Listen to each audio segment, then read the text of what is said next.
Havzada yağmur. Türkiye, Samsun Havza. 10 Kasım 2021.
Hava 20 derece ama çok rüzgarlı.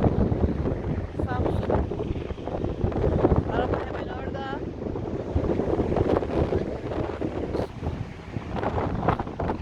Bu kumda spor ayakkabılarla nasıl yürüyorsun derseniz spor ayakkabılar elimde, yanlayak yürüyorum. Allah Allah. Orada bir cam havlu var ama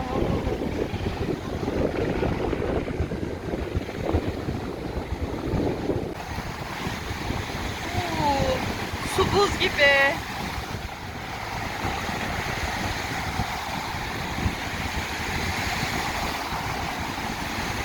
Deniz.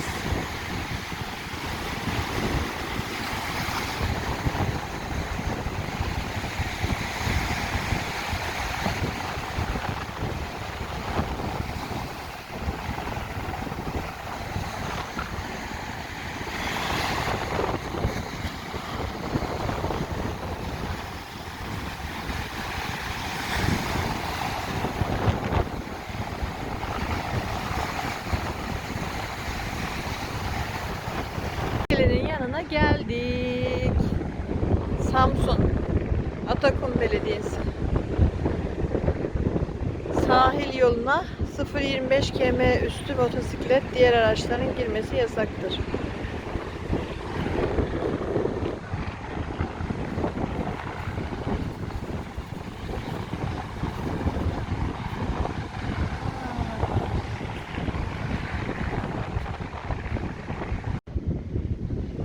Tatlı suda mı yıkanmayı seviyorsunuz siz?